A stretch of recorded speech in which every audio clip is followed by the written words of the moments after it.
Well, here we are, episode 8 of Rebooting Adventism. And how could we talk about rebooting Adventism without talking about the health message? Do we still need it? Is it outdated? Should I throw away the chick patties and dive into the Wendy's spicy chicken sandwiches I used to love so much? I want to answer that question by telling you how I became a vegetarian, and I promise it won't take long. It was about 22 years ago at Thanksgiving that I had my last piece of meat, and I became vegetarian because of the quote that I'm about to share with you. And funny enough, it's actually not a quote from Ellen White. It's a quote from my girlfriend at the time, who is now my wife. We had just gotten back together after 3 years of being broken up. At the time, she was a vegetarian, and I was not. And she looked me in the eye and said these words, "Lips that touch meat will never touch mine." I'm not making that up. That's a true story. And that, ladies and gentlemen, is how I became a vegetarian. That quote was enough for me. Thinking back on that moment actually has me feeling blue today. Usually that means down or depressed, but today, feeling blue is a good thing because I'm talking about blue zones. Blue zones are the places in the world where the most people live to be over 100 years old. And I've been obsessed with them ever since I saw this episode of the Oprah Winfrey Show around 15 years ago. And I'm not the only one that's obsessed with blue zones. And this is so relevant to our question of whether or not we should throw away the health message.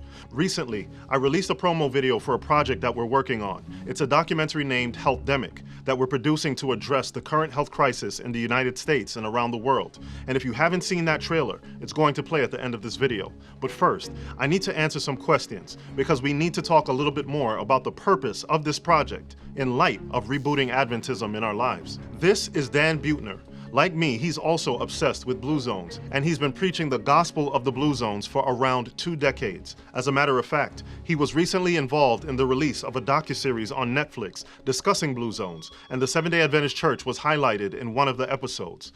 When I saw this, I realized that the time was right to stop hiding the project that I had been working on since the beginning of 2023, because I believe that the time is right for Adventists to also be obsessed with blue zones and the health message that's been given to us.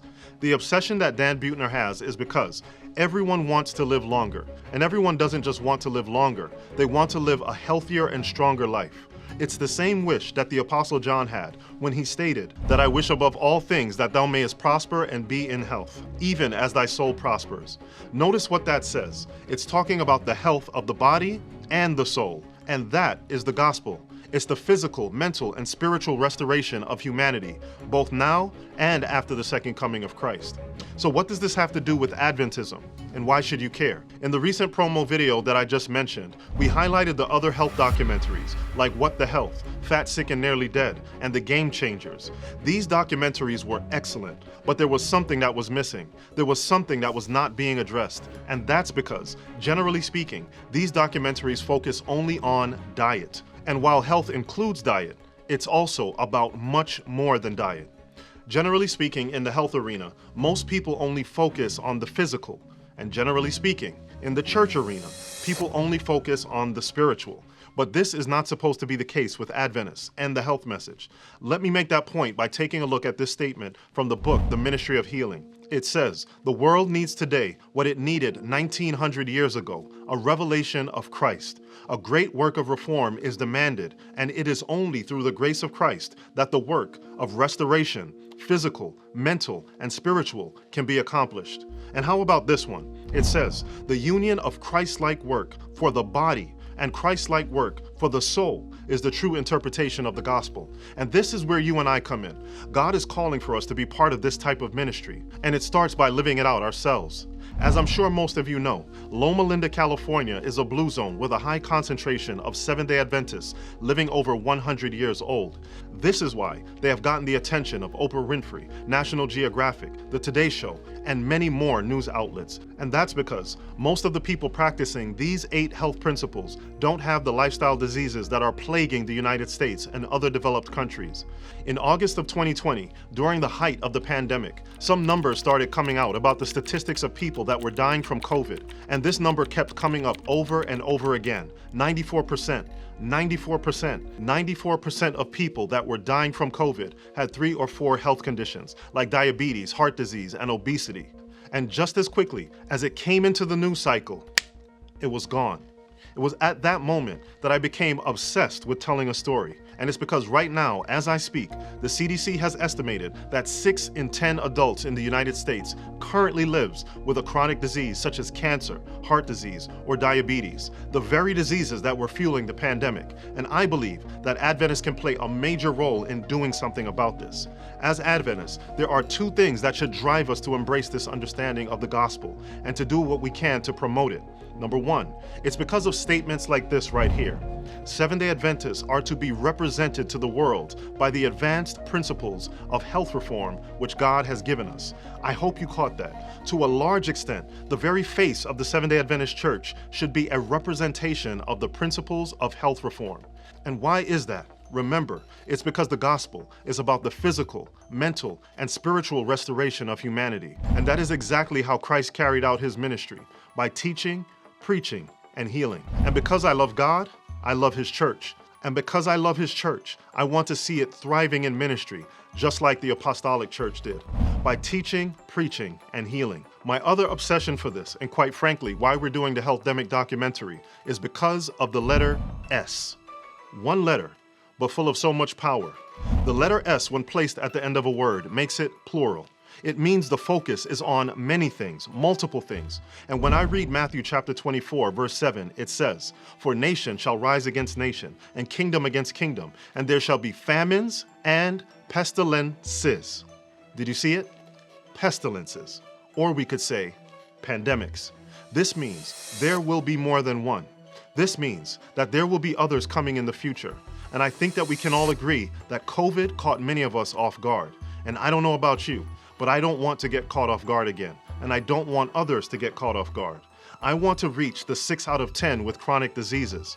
I want to reach the 4 out of 10 that may be on their way to chronic diseases. I want to play a role in helping everyone to lessen their risk of being part of the 94% and increase their risk of prospering and being in good health. The question that has plagued me since that summer of 2020 is, if 94% of the people that died had all these diseases, does that mean that if people didn't have those diseases, could lives have been saved? And how many lives could have been saved if people had access to the 8 principles of health that God has given to the Seventh-day Adventist Church? It worked in the past during the 1918 Spanish flu pandemic. Could it work again in the future? Because after all, there have been studies for decades that show scientifically that diseases like diabetes can be reversed or drastically improved in as little as 16 days. What if people knew this during COVID? What if they know this for the future? What about our healthcare system? Is it failing to provide people with the necessary tools and understanding for people to realize that for the most part, diseases like diabetes and heart disease are not required, but they are, in most cases, optional and can be overcome? These are the questions that I want people to ask. And I believe that together we can find that answer. And by finding that answer and helping people obtain access to physical health, I believe that we will also be able to guide people to mental and spiritual health. Recently, I was able to make 2 trips to the Michigan area, one of the most historically significant areas in regards to the health message and Adventism. I was able to visit Battle Creek and went to the Kellogg Museum. I went to Lansing, where I met and interviewed pastors and physicians that are actively looking to combine the physical and spiritual aspects of the gospel. And finally, I traveled to Andrews University in Berrien Springs, Michigan, to look at their lifestyle center and the work that they're doing in this space, along with attending the Right Arm Revival meetings that were held in Berrien Springs, where I was able to interview several Adventist physicians looking to revive the work of the physical and spiritual connection of the gospel. So, to answer the question I asked in the beginning, do I believe that the health message is still relevant in the world today? Of course I do. This is why I'm pouring my resources and time into producing a documentary named HealthDemic to try to play a role, no matter how large or small, to get this message out to as many people as possible. I believe this moment in time is crucial to get this message to as many eyes and ears as possible, and I pray that you will catch the vision as well. To those who have supported us through your donations and prayers, I want to say thank you. Your emails, comments, donations, and prayers have been very encouraging for us. And if you're seeing this ministry for the first time and you can see the vision as well, then I want to invite you to partner with us to support this project and to get the word out. Please continue to share these videos so that we can reach the finish line. And if you have the resources, please consider making a donation to support us in this work. If you want to do so, then just check the description below to find out how you can give. And by the way, if you haven't seen it, the teaser trailer for HealthDemic will play in just a moment. God bless.